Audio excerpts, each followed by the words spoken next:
Donc, vous avez, tout au long de cette journée, entendu parler de communication. Quel est son rôle? Quelle est sa vraie mission? Est-ce que tout le monde parle dans la communication? Est-ce qu'elle a donc un périmètre? Qu'est-ce qui est incertain? Est-ce qu'il y a des vétos? Est-ce qu'il y a des silences? Est-ce qu'il y a des incertitudes? Est-ce que la communication s'occupe de tout ça? Que va-t-elle dire? Elle dit quoi? D'abord, elle dit qui le dit? Comment c'est dit? On va essayer de rentrer un petit peu dans le concret et dans le vif du sujet. Donc moi, je suis Céline Delis, je suis spécialiste en communication. J'exerce auprès de la sécurité civile où je fais des formations en gestion de crise. Donc, parce que l'opérationnel et la crise sont deux choses différentes. J'ai l'honneur d'animer cette session dédiée à la communication des cybercrises. Et autour de moi, j'ai Thierry Fuselba. Je vais commencer une fois par... On est en majorité. Voilà, Thierry Fuselba, bonjour. Je vais essayer de retracer en quelques mots votre parcours assez prestigieux. Vous étiez colonel, vous ne voulez pas qu'on vous appelle colonel aujourd'hui. Vous avez exercé soit comme directeur, soit comme conseiller en communication pour les hautes autorités de la défense. Vous avez conseillé des généraux pour des organisations internationales auprès de l'ONU, de l'OTAN, de l'UE. Vous avez aussi l'âme d'un dirigeant puisque vous avez fondé C4. Vous êtes aussi consultant et formateur et votre expertise est donc multiple et votre vision de la communication est donc très large. Nous allons en profiter. Vous êtes également un élu, ce qui vous confère une autre dimension qui peut être très intéressante aujourd'hui.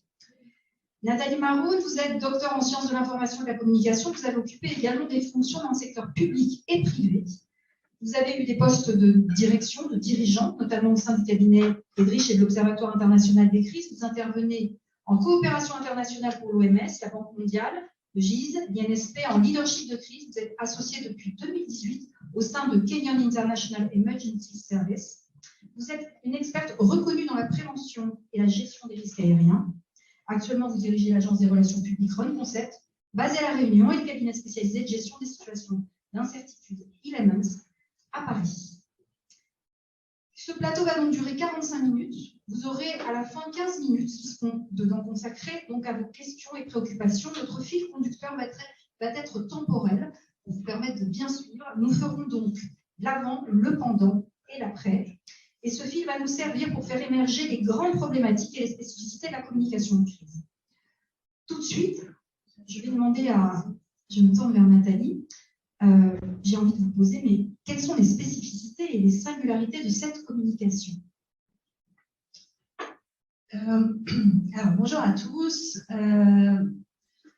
Moi, j'aimerais commencer par une nuance. Depuis ce matin, on parle de cybercrise en mettant le terme au singulier comme étant un événement générique.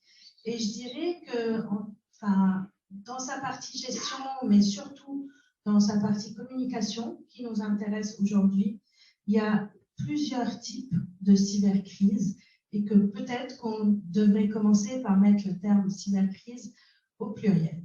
Je m'explique. En fait, dans le cadre d'un phishing, par exemple, d'un hameçonnage, on a un enjeu d'authenticité de l'information, de confidentialité des données, etc.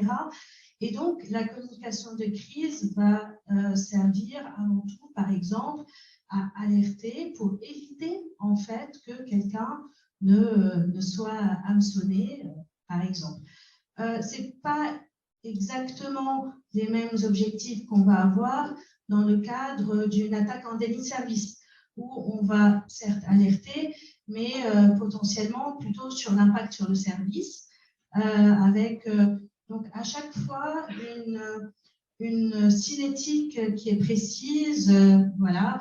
Et le cas d'un ransomware, c'est encore autre chose, puisque à la question de disponibilité ou d'authenticité, on va ajouter également un enjeu lié à l'intégrité des données qu'on a. Donc, voilà, je propose qu'on pose ça déjà pour parler de communication de cybercrise, qu'on mette ce terme au pluriel. Le deuxième point que je voulais partager sur la spécificité de la communication de crise liée à un événement cyber, c'est le fait que quand on parle de cybercrise, on parle rarement d'un simple accident. même si parfois on peut avoir une vulnérabilité qui est liée à des usages, à une erreur humaine ou à la négligence. À partir du moment où on parle de cybercrise, en fait, on parle d'un environnement malveillant. Et donc, du coup, en plus de nos parties prenantes habituelles, qui sont nos clients, nos fournisseurs, les autorités, tout ce que vous voulez, en fait, il y a un adversaire, donc un criminel, certains diraient un ennemi, je n'irai pas jusque-là à ce stade, mais surtout le fait que cette entité qu'on a en face qui attaque, c'est une entité dont on ne connaît parfois pas l'identité. On ne sait pas si c'est un jeune boutonneux dans sa chambre d'étudiant ou si c'est une organisation criminelle organisée. En tout cas, ça peut commencer de la même façon. On ne sait pas comment ça peut continuer. Donc, du coup, derrière cette difficulté à identifier face à nous qui on a, il y a toute l'incertitude liée à l'événement lui-même et on ne connaît pas non plus sa motivation. On ne sait pas si il motive cette entité ou cette personne, groupe de personnes, c'est l'appât du gain, c'est un véritable espionnage, est-ce qu'il y a des revendications qui vont plus loin? Et donc, il est très compliqué de communiquer tout en bien sûr, rassurant les clients, essayant de préserver la confiance pour les investisseurs, etc.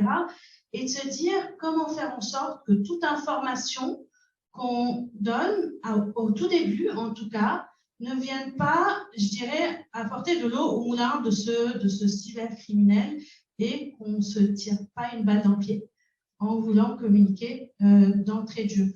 Et le dernier point, et après je laisserai la parole à Thierry, mais bon, il est prévenu, il sait que je suis mauvaise, on l'a évoqué depuis ce matin, c'est la question de la disponibilité des canaux.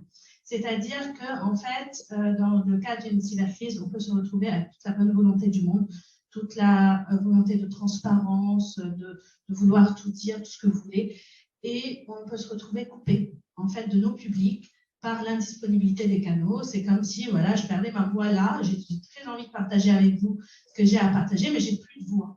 Et donc, je fais comment? Et donc, cela nécessite une forme de préparation de l'organisation de la communication de crise en termes de canaux et d'identification des publics, mais j'imagine qu'on reviendra dessus un tout petit peu plus tard.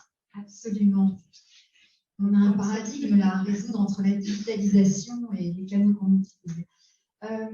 Je me tourne vers vous. En fait, on est sur un ennemi, et donc ça s'apparente quand même à un adversaire. Hein, un adversaire. Donc quand on parle d'adversaire, on est sur vos sujets. Est-ce que vous pouvez un peu il y a une sorte d'atavisme militaire qui fait que quand vous avez été militaire, même si j'ai quitté l'armée en 2009, vous restez militaire toute votre vie. À tel point que quand j'étais adjoint à la culture et à la communication de mon petit village, on me disait « Ah bon, vous êtes adjoint à la culture et vous êtes militaire ?» Ça paraît assez incompatible. Donc, merci Nathalie de m'avoir invité. Je suis ravi d'être là. Merci pour le parcours prestigieux, mais je crois qu'il faut être très modeste en gestion de crise. Il faut se garder d'avoir, et en communication de crise, il faut se garder d'avoir des formules toutes faites et de dire c'est Marie-France Garot qui disait les certitudes sont formidables. Il faut s'en méfier. Et c'est un peu comme la course d'orientation. Un jour, on gère parfaitement une crise et on trouve toutes les balises rapidement. Et puis un jour, on ne trouve aucune balise et on est dans la panade. Voilà. Moi aussi, je vais partir d'un postulat. Alors, j'habite pas loin de la ville de Descartes, du philosophe, donc le discours de la méthode, ça me parle. Je vais donc partir du postulat que la gestion cyber, des cybercrises, ne diffère pas fondamentalement de la gestion des autres crises.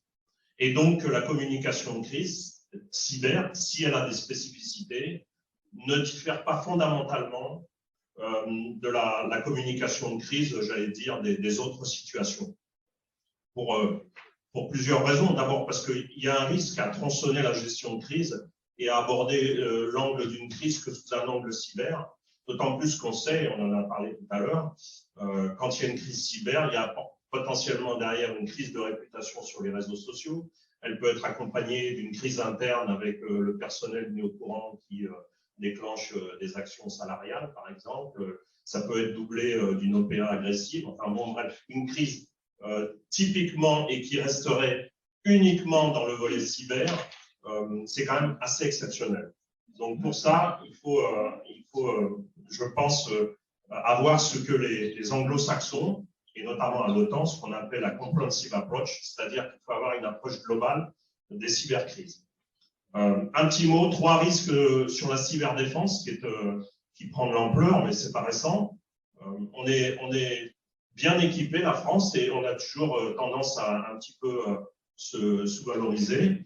On a la NSSI. Il y a 3 ans, j'étais à Tallinn, où il y a un centre d'expertise cyber de l'OTAN, très bien d'ailleurs, qui fait des stages et qui accueille y compris des gens des entreprises privées. Je suis toujours très surpris de voir beaucoup d'entrepreneurs anglo-saxons et nordiques là-bas, mais très peu d'entrepreneurs et de SSI français qui participent.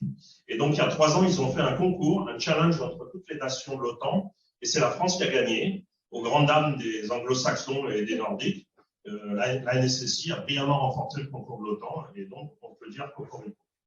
Donc, les 3 risques, le premier que je vois, c'est l'effet de mode sur la cyberdéfense, et ça, il faudrait faire attention, un peu comme on a eu sur l'e-réputation, il y a à peu près 10 ou 15 ans, où tout le monde faisait de l'e-réputation parce qu'il fallait faire de l'e-réputation et où l'e-réputation était la réponse à tous les problèmes. Donc, il faut faire attention à cet effet de mode. Le deuxième, c'est ce que j'appelle l'effet réducteur de la technicité.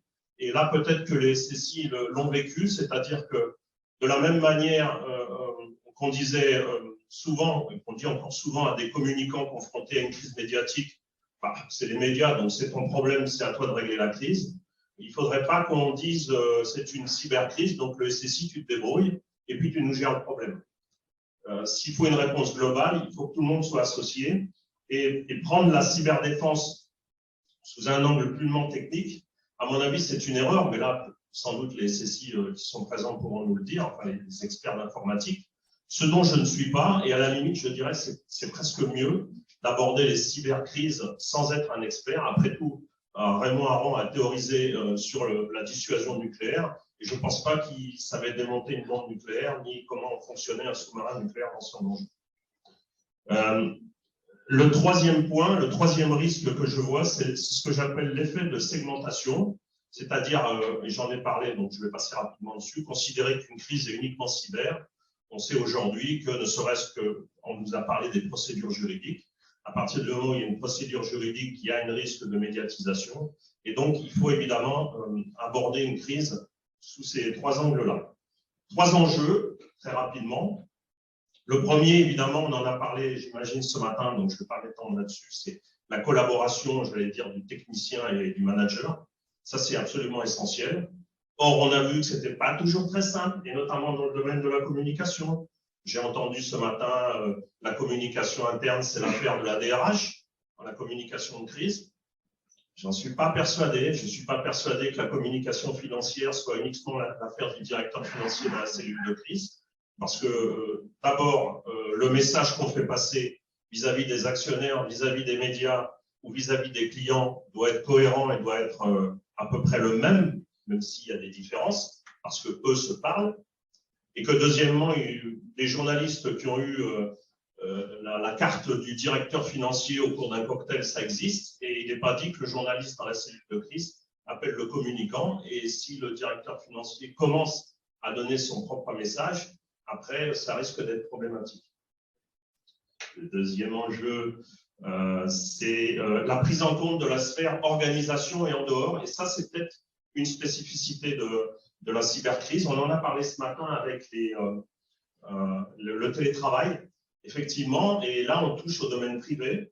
Et en plus, l'informatique a une notion de liberté individuelle, etc., etc. Donc, les gens sont très sensibles à la manière, les salariés peuvent être très sensibles à la manière dont on leur présente les obligations qui peuvent leur être faites d'appliquer telle ou telle procédure, déjà sur leur lieu de travail, mais en plus sur leur lieu personnel.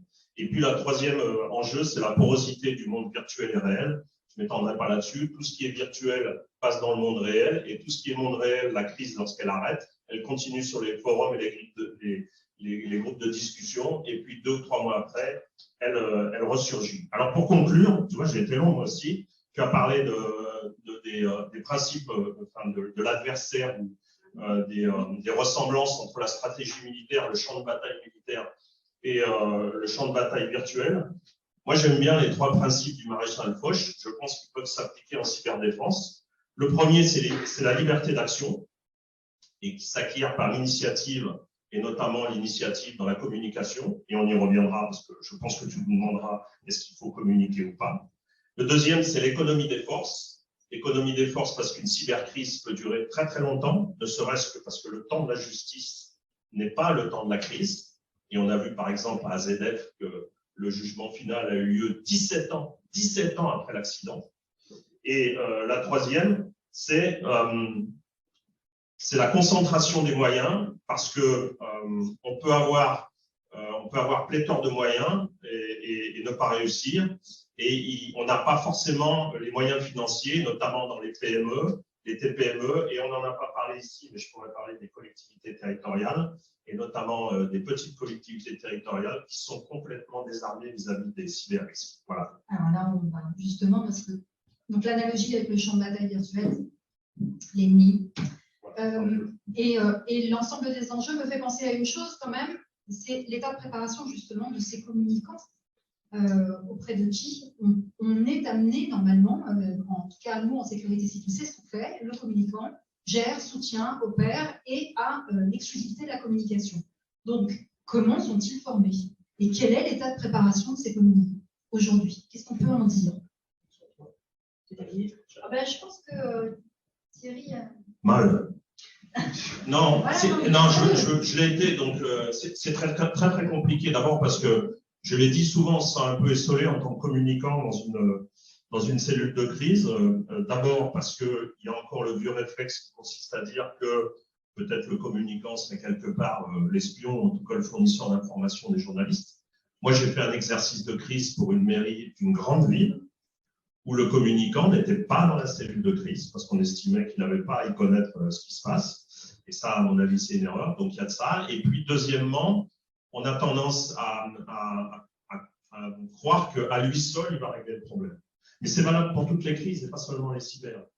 Et donc, ce qu'il faut bien dire, c'est que la communication de crise, je vais faire bondir Nathalie, ne sert à rien si elle est employée seule, c'est-à-dire si autour du communicant, et on a parlé tout à l'heure de quelque chose qui m'a fait bondir, j'ai entendu dire le juriste va cadrer le communicant sur les éléments. Non, non. Celui qui cadre dans la cellule de crise, c'est la directrice ou le directeur de la cellule de crise.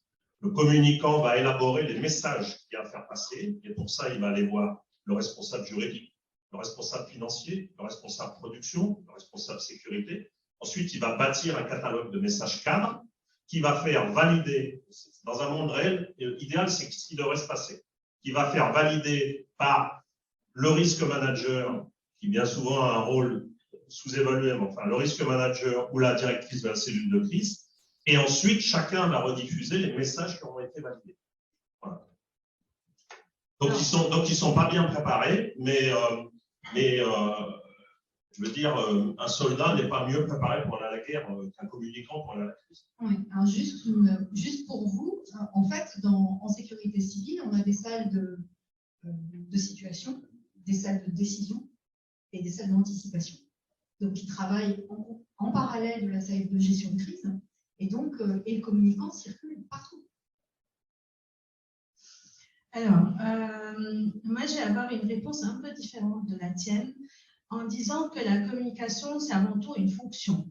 Et que, en fait, si dans une petite collectivité ou une petite PME, j'ai un communicant qui vient plutôt du marketing ou des réseaux sociaux, ce serait un peu idiot, excusez le terme, de lui demander d'être en charge de la communication de crise, tout simplement parce que ça ne fait pas partie de ce qu'il fait au quotidien. Et c'est pour ça que j'ai tendance à dire que la communication, c'est une fonction. Effectivement, je suis d'accord avec toi, c'est une fonction qui travaille en étroite coopération avec la décision, avec la fonction décision, parce qu'elle est là pour mettre en mots et permettre en fait à ce que cette décision puisse atteindre les publics que la stratégie a identifiés comme étant des publics à à atteindre en fonction des objectifs qui sont fixés. Par conséquent, est-ce que les communicants sont bien préparés, pas bien préparés? Aujourd'hui, dans les cursus universitaires, dans les écoles, il est clair que la matière communication de crise fait désormais partie des enseignements. Maintenant, ce que les crises nous apprennent, c'est qu'en fait, on n'apprend pas à faire une communication de crise efficiente, efficace, etc., uniquement en regardant des études de cas ou en lisant les grands auteurs sur le sujet, tout comme on n'apprend pas à faire du vélo en regardant le Tour de France, même s'il peut y avoir de très bons cyclistes sur le Tour de France, et que c'est aussi un métier fait de beaucoup d'humilité, fait beaucoup d'incertitudes, et que parfois la préparation, elle est moins à savoir, je dirais, répondre à la situation que être dans la capacité à se poser de bonnes questions. Et ça, c'est le petit bémol que je mets aujourd'hui aux formations de communicants de crise qu'on a, c'est qu'elles misent beaucoup sur limite des recettes, des à faire et à pas faire, des bonnes pratiques, etc. Or, on sait qu'en situation de crise, en fait, il y a des facteurs qu'on ne maîtrise pas, celle de, je ne sais pas moi, de la peur, de se sentir débordé, du stress, de la panique, qui font que la notion de bon sens perd tout son sens et que ce qui est du bon sens en tant que tel n'est pas forcément en temps de crise. Un dernier point, en fait, je pense sur lequel on est en train d'avancer, mais malheureusement pas pour les bonnes raisons. C'est-à-dire qu'il y a quelques années, voire quelques mois, la notion même de se préparer à une crise de type cyberattaque était un peu réservée aux grands groupes, aux grandes collectivités. Il y avait un sentiment d'invulnérabilité lié au fait que ça n'arrive qu'aux autres, ça n'arrive qu'aux grands, et qu'on est un peu épargné parce qu'on est le site de la petite piscine d'un petit bled en Bretagne, etc. Donc, fait véridique, c'est fait pirater. Parce qu'en fait, il n'y a pas d'enjeu chez nous, on ne peut pas payer de rançon. Franchement, en termes de réputation, qui connaît ce petit bled, etc. Aujourd'hui, on voit que malheureusement, on est tous exposés et qu'on a du coup tous intérêt à être préparés, à gérer, à communiquer. Je vais juste rajouter un mot, c'est effectivement, je l'ai vécu, cette réticence à intégrer le risque cyber dans les exercices de gestion de crise. Moi, on m'a carrément dit non, c'est-à-dire sur le catalogue d'événements, d'incidents, d'input que j'avais prévu un incident cyber, on m'a dit « Ah non, là, tu vas nous planter l'exercice ». Et finalement, plusieurs fois, on l'a accepté comme le dernier incident, c'est-à-dire celui qui fait l'index. Donc, pouf, les machines s'éteignent et l'exercice est terminé. Et donc, on a fait l'exercice, on a fait l'input cyber. Et effectivement, ça ne sert pas à grand-chose. En considérant, c'est ce que je disais tout à l'heure, qu'ensuite vient la responsabilité des SSI pour réparer la machine et faire en sorte qu'elle fonctionne. Donc, il y a aussi un gros travail à faire auprès des organisations pour intégrer dans les exercices de gestion de crise la menace cyber. On appelle se faire cyberner. Pardon? On appelle se faire cyberner. Oui, c'est ça.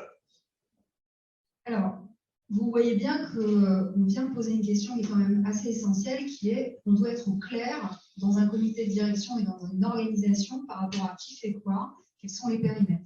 Okay, donc ça, c'est une des questions importantes. La deuxième, c'est que, et on s'approche du pendant, parce que bien évidemment, il faut se préparer, mais le pendant, c'est la vulnérabilité des canaux de la première question, hein, c'est la vulnérabilité des canaux de la communication.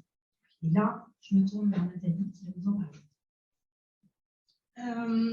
Oui, effectivement. Donc, comme je le disais tout à l'heure, il est difficile d'arriver à communiquer si nos canaux sont compromis, voire si les données ne sont plus accessibles, parce que c'est très bien de se dire, tiens, on va communiquer auprès de nos clients. Si le fichier est crypté, il va falloir aller chercher aussi l'information. Donc, c'est peut-être en ça qu'il s'agit de se préparer. On en a parlé ce matin, je ne reviendrai pas dessus sur la partie gestion, sur l'organisation. Voilà, on a eu des interventions de qualité sur cette nécessaire préparation des physiques en fait des canaux. Maintenant, sur la réactivité, il y a en situation, il y a quelque chose de l'ordre de l'anticipation à aller en mode dégradé. Et je dirais aussi en termes de qu'est-ce qu'on, comment dire en français, qu'est-ce qu'on accepte comme étant une solution acceptable. Parce que c'est là où je dirais que ce qui est sûr, c'est qu'en situation dégradée, avec des canaux par exemple non accessibles, on ne va pas forcément pouvoir faire ce qu'on avait prévu de faire, parfois même rédiger dans un plan de communication ou de gestion de crise. Et qu'il est sûr que ça risque aussi de prendre plus de temps pour être mis en œuvre. Donc, c'est une forme de tolérance vis-à-vis de soi-même et des objectifs qu'on se pose. C'est pour ça que je reviens sur la notion d'humilité face à la crise, de se dire, même quand on est le communicant ou le gestionnaire ou le décideur en situation de crise, l'idée, c'est quand même d'arriver à cadrer la situation et d'apporter les réponses autant qu'on peut et que parfois on ne pourra pas. Et ça fait partie du jeu. Alors, je vous donne un tout petit exemple qui n'était pas une cybercriminalité, mais qui était juste un énorme incendie chez OVH. Il n'y avait plus de communication, ça se passait en pleine nuit. Et à 3h42 du matin, Octave Bacla a pris son Twitter et il a communiqué auprès de tout le monde en anglais et en français, puisque ses clients sont sur tous les continents, et activation des PCA. L'activation des PCA me fait vous donner la parole pour vous parler justement comment. Alors, je ne peux pas rebondir sur ce bien sûr, au contraire. Très rapidement, pour dire une réflexion, le communicant au sein de la cellule de crise, encore une fois, n'agit pas tout seul. Donc, les obstacles et les contraintes auxquels il ou elle se trouve confronté, les autres le vivent, et plus généralement que la communication, d'ailleurs, c'est la gestion de l'information, et notamment des flux entrants et sortants. C'est ça le gros problème de la cellule de crise, plus que la communication. Et deuxièmement, il n'agit pas tout seul et il a des gens pour l'aider.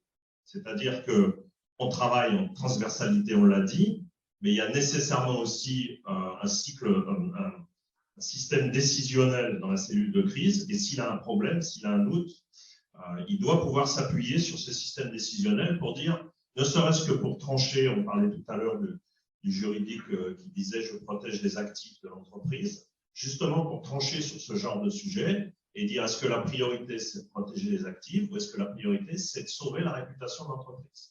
Est-ce qu'on est prêt à arrêter la production pendant 24 heures ou 48 heures parce qu'il y a eu un accident grave et que le public ne comprendrait pas qu'on redémarre tout de suite, il nous accuserait de vouloir faire du profit, ou est-ce qu'on considère que parce que les finances de l'entreprise sont tendues, il faut repartir vite? Donc, il ne travaille pas tout seul et il a des gens pour l'aider. Ça, c'est le premier point. Le deuxième point, très rapidement, il se trouve confronté à deux choses qui sont particulièrement vraies dans le cadre d'une cybercrise. Il se trouve confronté à l'incertitude de l'adversaire, tu l'as dit, et à la nécessité de réagir très rapidement. Tout à l'heure, j'ai parlé de la liberté d'action dans les principes du maréchal Foch. Il doit réagir très rapidement. J'ai vu dans des cellules de crise un directeur de la cellule de crise exigeant de valider et de signer les tweets qui partaient. Trop tard. Le tweet, s'il ne part pas tout de suite. Donc, ça veut dire quoi? Ça veut dire subsidiarité. Ça veut dire que dans le cadre de la prévention, on a défini ce que pouvait faire le communicant de crise, quelle était sa marge de manœuvre, et si par exemple, il était obligé, alors un communiqué de presse, généralement, on le fait valider, mais un tweet ou un post ou une réponse, à mon avis, ce n'est pas nécessaire. Donc subsidiarité et redondance. Et je cite un exemple militaire, c'est que quand le système informatique de commandement des forces est arrivé, les cartes sur ordinateur, on a continué à faire des cartes sur papier et à équiper des cartes sur papier. Et moi, à l'époque, jeune lieutenant, j'ai dit, bah, c'est vachement bien l'informatique. C'est censé nous aider, mais en fait, ça nous double le travail. On doit non seulement renseigner les cartes électroniquement sur les postes SICEF, mais en plus, on doit faire ça, et on m'a dit, déjà à l'époque, on m'a dit, ben, vous serez bien heureux parce que s'il y a une cyberattaque ou simplement une coupure d'électricité, comment on fait? Moi, je voulais juste rebondir sur valider ou pas le tweet. Oui, ça a du sens à partir du moment où une stratégie est posée. C'est-à-dire qu'en fait, la communication de crise ne permet pas, je ne sais pas, tu parlais de liberté, mais il est clair qu'elle ne permet pas d'improvisation. Et effectivement, voilà, on dit souvent de ne pas confondre l'urgence et la précipitation. Et il est important, en fait, parce qu'on ne peut pas faire undo, on ne peut pas effacer un tweet ou quelle que soit la communication émise, d'y aller, sans prendre 3 heures, 3 semaines, mais de prendre quand même le temps de poser en fait la stratégie. Mais la subsidiarité est importante pour celui de. Oui. Elle est essentielle. Et c'est une marque de confiance du manager pour ses subordonnés. C'est important aussi. Parce que le communicant qui fait un tweet et qui est obligé d'aller le faire signer par son directeur de la cellule de crise, moi j'ai envie de lui dire, t'as qu'à faire les prochains, quoi. Hein. Si je ne suis pas capable avec ma formation de faire un tweet, mais tu as raison, on ne fait pas n'importe quoi. Oui, alors Avançons. Oui, c'est une vraie question. On va avancer. Donc, on est à l'accusé de réception. Dans une crise, il y a un moment où la communication bascule. On appelle ça la bascule des communications. C'est-à-dire qu'en fait, interne, externe, toutes les communications se rassemblent et cessent et se dirigent pour résoudre la crise. Par exemple, si vous avez typiquement pendant le Covid, on a vu toutes les ARS qui avaient des événements en cours, etc. C'est absolument ridicule de faire des reminds pour faire venir les gens dans des colloques. Voilà, typiquement. Imaginez sur une cybercrise, on doit être cohérent. Donc, l'accusé de réception, faut-il tout dire? Est-il pertinent de parler de montant? Donc, voilà, je vous pose des questions parce que là, au moment où on a un accusé de réception, alors peut-être avant ça, peut-être qu'on va prioriser les publics tout de suite. À qui on parle en premier, tout de suite, dans l'accusé de réception? Je commence. C'est une stratégie de communication. Enfin, la stratégie de communication, elle est la même, j'allais dire qu'elle soit corporelle ou de crise. Ce n'est qu'en situation de crise, comme dit Roux Durfort, il y a concentration du temps, stress, incertitude, multiplication des acteurs, etc. Saturation du canaux de communication. Mais on commence par réfléchir à ce qu'on veut dire. On bâtit un catalogue de messages avec des messages cadres qui seront déclinés dans les services, chacun parlant à son niveau, évidemment, et le salarié parlant pas de la stratégie de l'entreprise. Donc, chacun parlant à son niveau. Ensuite, on détermine des audiences, je préfère plutôt que cible, c'est un peu violent, des audiences à valeur ajoutée, c'est-à-dire qu'on détermine en fonction de toutes les personnes à qui on doit parler, quelles sont les plus importantes, en fait, de manière très pragmatique et de manière un peu, pas ironique, mais on détermine celles qui nous sont les plus utiles et celles à qui il faut parler en premier pour se protéger. Et puis ensuite, une fois que c'est fait, on choisit le vecteur, c'est-à-dire qu'on choisit le moyen d'envoyer le message pour atteindre l'audience. Si c'est les médias, c'est les médias. Si c'est le directeur de la cellule de crise ou la directrice de l'entreprise qui prend le téléphone et qui appelle le préfet, l'un n'excluant pas l'autre d'ailleurs. Et c'est la raison pour laquelle tous les messages doivent être coordonnés. Et moi, ça m'a toujours fait bondir, mais je sais que c'est une tradition, de voir dans les cellules de crise le DRH ou la DRH s'occuper de la communication interne, le communicant s'occuper de la communication média, le directeur financier s'occuper de la communication aux actionnaires, la directrice juridique s'occuper de la communication juridique, et très peu, voire pas du tout de coordination entre eux. Ouais. En fait, nous, on fait des stratégies en 14 points. 14 points qui nous permettent de dire, la première question qu'on se pose, c'est qui nous sommes? Quelle organisation parle? Parce qu'à partir du moment où vous êtes une organisation qui a une mission d'intérêt général, ce n'est pas tout à fait pareil que si vous vendez des appareils photo au niveau de votre impact. Donc, ce n'est pas pareil au niveau de la stratégie que vous allez mettre en place derrière.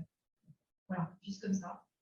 Alors, moi, sur les publics, on va dans le même sens, donc je ne vais pas insister longuement, mais je dirais que en fait, prioriser des publics, c'est aussi accepter d'en laisser certains sur le bord de la route.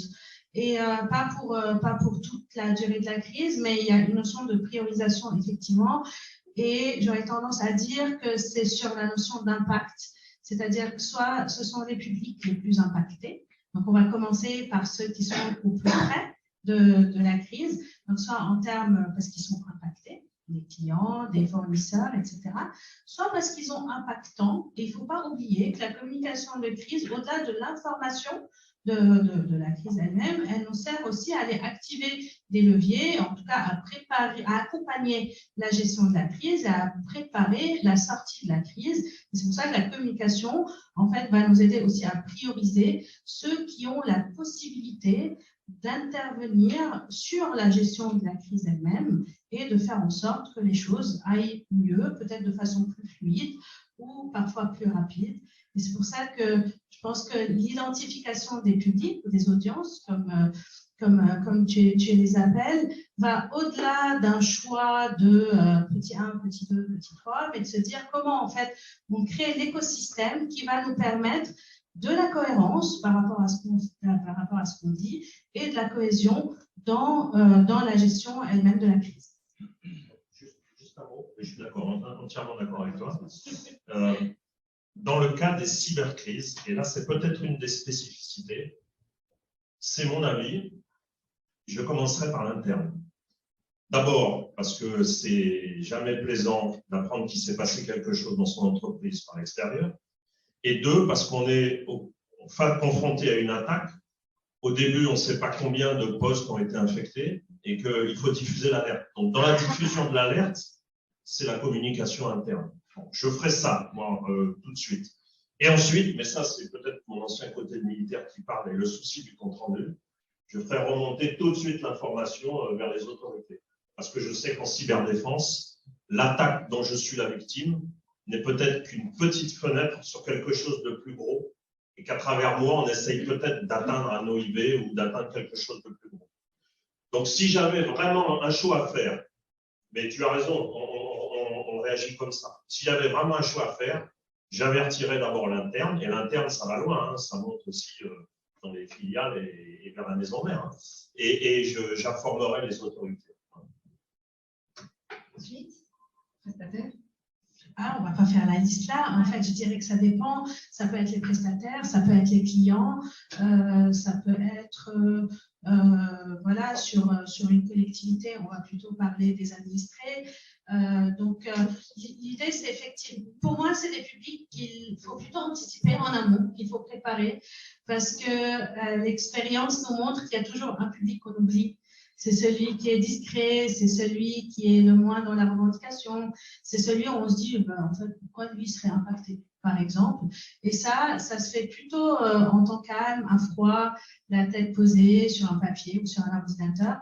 Donc voilà, on revient à la nécessité de se préparer, ne serait-ce que pour identifier les publics qu'il va falloir, vers qui communiquer. Et je rebondis sur la question des canaux et de se dire, en fait, par quels canaux on va pouvoir aller les toucher. L'exemple de OVH est très parlant parce que là, on était vraiment sur une population d'entreprises, de clients, beaucoup en B2B, ce qui fait que Twitter a été privilégié, LinkedIn aussi également, ce qui peut être beaucoup plus compliqué sur une collectivité territoriale, par exemple, où on n'est pas sûr de trouver, en fait, très rapidement nos publics, par quels canaux, en dehors des voies habituelles, par exemple, que sont le mailing, le Internet, etc.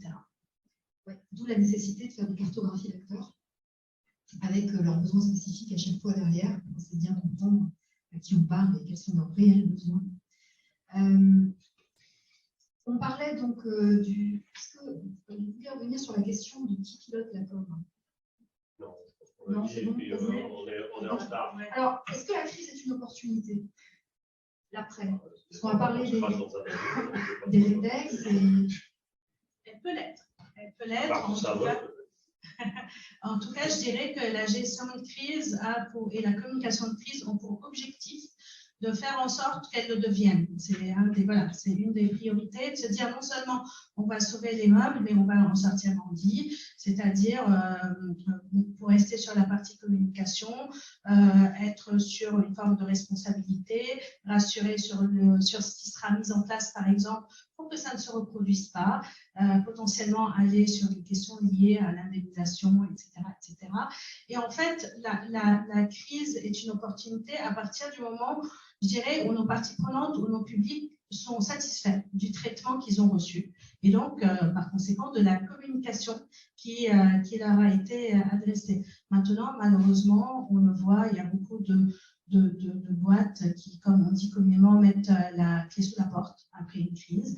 Donc, voilà, c'est un objectif, c'est une ambition, je dirais, mais en restant prudent sur le fait que ça ne peut pas être une promesse. En tout cas, ça ne peut pas être une promesse d'un communicant ou d'un consultant de dire « vous allez voir, vous allez en sortir grandi ». Ben, on n'en sait rien parce que, comme on dit, il y a trop de facteurs d'incertitude, parce que tout bêtement, on peut se tromper, parce qu'il peut y avoir des effets dominos. Mais quand on en sort, je dirais que la tentation peut être de se dire, de tourner la page. On n'a plus envie d'en parler, on n'a plus envie de ne serait-ce que d'y penser. Et c'est peut-être dans ça qu'il y a potentiellement une opportunité qui est celle de se dire qu'est-ce que ça nous a appris. Effectivement, on en sort grandi, mais en quoi? Qu'est-ce que ça nous apprend? Comment ça peut éviter que ça se reproduise à nouveau? Comment on peut éviter d'oublier un public? Comment on peut éviter de se prendre la tête avec notre assureur? Qu'est-ce que ça peut comment on s'organise mieux en amont? Et là, on va vers du retour d'expérience et de l'amélioration continue. Oui, ça m'appelle hyper résilience. J'avais une petite question sur est-ce qu'on peut en faire un objet de communication, justement? La communication, oui. Ah, oui. J'ai laissé parler. Communiquer sur une cybercrise. Communiquer sur la communication. Alors, déjà, juste sur opportunité, il y a crise, il y a toujours un malheur, donc ça m'embête un peu. Mais pour ce qui est des cybercrises, plaie d'argent n'est pas mortel, hein, disait ma grand-mère. Donc, ça peut être une opportunité, ça en a été une, parce que ça a permis, j'allais presque dire pour une fois, mais c'est méchant ce que je dis, ça a permis à l'État de se saisir d'un vrai problème et l'initiative est descendue pour une fois d'en haut. Et en tant qu'élu territorial, bien souvent, on fait remonter les initiatives et c'est un peu le désert au-dessus. Là, vraiment, l'État a pris, 2015, je crois, les premières lois, les premières structures qui ont été créées, a vraiment pris ça à bras le corps. Et en ce sens-là, je parle de cette cybercrise, ça a été une opportunité. Après, ta question, c'était quoi? Est-ce qu'on peut en faire un objet de communication? Est-ce que finalement, c'est pas inintéressant de… C'est comme un rappel produit, c'est-à-dire que quand Fisher-Price rappelle 20 000 petites voitures ou 20 000 jouets défectueux, ou Coca-Cola, ils communiquent en disant « Regardez, la main sur le cœur, regardez le soin que nous apportons à la santé de nos clients et à la santé de vos enfants est supérieur à nos intérêts économiques. » Donc, mais je pense que c'est une stratégie de conduite, de phase de conduite. Ce n'est pas une stratégie qui est pensée à l'avance. Donc, je ne sais pas, peut-être que tu peux… Moi, oui, en fait, non, je vais peut-être compléter en disant qu'aujourd'hui, la communication de crise liée aux crises cyber est une discipline qui est encore jeune et qu'en fait, j'ai l'impression qu'on n'a pas forcément encore couvert toutes les formes que ça peut prendre. Et je dirais qu'aujourd'hui, communiquer sur la communication ou sur la gestion, c'est aussi se donner les moyens en tant qu'entreprise européenne, française ou comme vous voulez, en tout cas pour les entreprises ou les collectivités qui ont pu être victimes de ces crises, d'aller apprendre à faire, parce que je pense qu'en ce moment, on a tous les mains dans le cambouis, on est tous en train d'apprendre et que finalement, c'est plus le partage d'erreurs et de bonnes pratiques que permet la communication sur la communication ou sur la gestion qui est intéressant dans ce cas. Je vais vous passer le micro, justement. Les questions, c'est pour Nathalie. Sachant qu'on n'est pas très en avance. Moi, allez-y. Ouais, je vais faire très vite. Pour revenir sur la question de la collaboration, on est tout à fait d'accord sur le fait que personne ne doit se substituer à qui que ce soit dans la communication. Par contre, il y a une coordination, on dit, toutes les tables rondes. Et en fait, je crains que la perception, ce soit qu'on oppose le rôle du communicant à celui du directeur juridique, à celui du DRH, à celui, que sais-je, de la DSI et j'en passe. Voilà, je voudrais simplement relever le point. J'aimerais rassurer tout le monde dans la salle. Moi, en tout cas, à titre personnel, les crises auxquelles j'ai pu assister et accompagner des clients, il n'y a jamais eu de point d'achoppement. En tout cas, il y a eu des discussions sur la validation de phrases, de virgules parfois même, mais en tout cas, il n'y a jamais eu de point d'achoppement. Et du coup, je voudrais avoir votre retour d'expérience en tant que communicant pour les crises auxquelles vous avez participé. Est-ce que vous avez ressenti cette collaboration ou est-ce qu'il y a encore des axes d'amélioration? Alors, moi, ça me permet de rebondir sur la précédente table ronde, donc je te remercie parce que j'avais très envie, pour dire que, en fait, ce n'est pas une question d'opposition. Mais il est clair que parfois, l'enjeu communicationnel et l'enjeu juridique peuvent ne pas être au même endroit. Et c'est pas une bataille, mais je dirais que la communication, dans ce cas, elle a une double mission. La première, c'est par rapport à certains avocats ou à certains directeurs juridiques qui sont très frileux sur la communication, de leur montrer l'importance que ça a et comment ça peut permettre de participer à la résolution de la crise. Ça, je pense, c'est un peu notre mission, si vous voulez, en cellule de crise.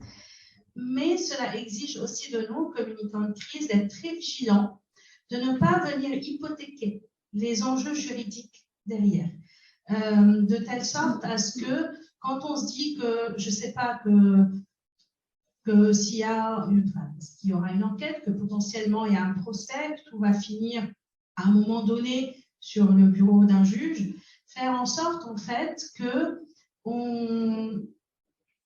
comment dire, qu'on se marche pas sur les pieds, parce qu'on a tout bêtement des objectifs complémentaires mais différents. Et on voit très bien, là je sors du champ de la cyber, pour vous rappeler l'exemple Jérôme Kerviel, par exemple, dont la communication de crise a été très parlante pour l'innocenter dans l'opinion publique, typiquement, mais ça ne l'a pas empêché à un moment donné d'être condamné. Donc, effectivement, il y a des enjeux juridiques à garder en tête. Alors, pour un communicant, c'est hyper frustrant, je ne le cache pas. Chaque fois, on va souvent se dire, oh là, les juristes vont passer dessus, ils ne vont pas garder un mot. Mais ça c'est les discussions c'est le syndrome de salle de garde, hein, ou le syndrome de la cellule de crise. On se dit parfois les choses comme elles passent. Ce qui est sûr, c'est qu'en fait, ce n'est qu'en se coordonnant qu'on peut faire en sorte de venir rassurer nos publics et faire en sorte que l'enjeu juridique soit préservé, que ce soit pour la justice, pour les assureurs ou pour d'autres parties prenantes. Juste un truc, parce que mais dans une cellule de crise, ou alors il faut me le dire, mais vous avez un directeur ou une directrice, vous avez quelqu'un qui décide.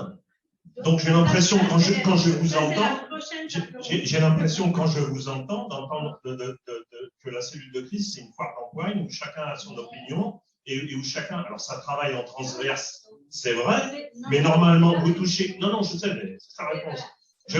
Vous touchez un point essentiel, qui est que dans les cellules de crise, dans 99% des cellules de crise que j'ai vues, vous avez de bons moyens, et notamment des moyens informatiques, vous avez des gens très compétents, vous n'avez pas de méthode, vous n'avez aucune méthodologie. Et quand vous partez dans la cellule de crise, vous arrivez dans la salle de crise, tout le monde se regarde.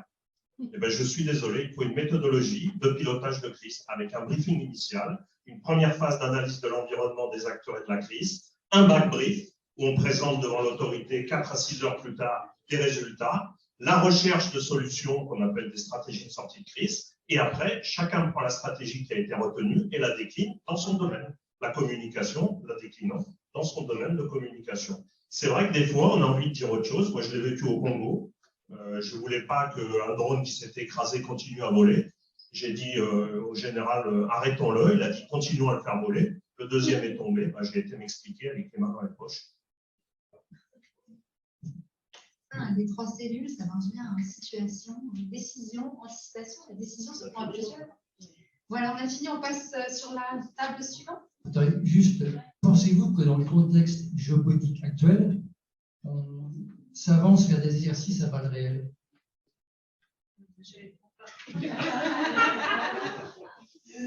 Moi, j'ai regardé juste un exemple. Je ne sais pas si vous avez vu ce groupe de hackers ukrainiens qui s'appelle HackerMom. Vous avez entendu parler de ça? Ils ont, alors c'est un groupe de hackers qui était à Kharkiv.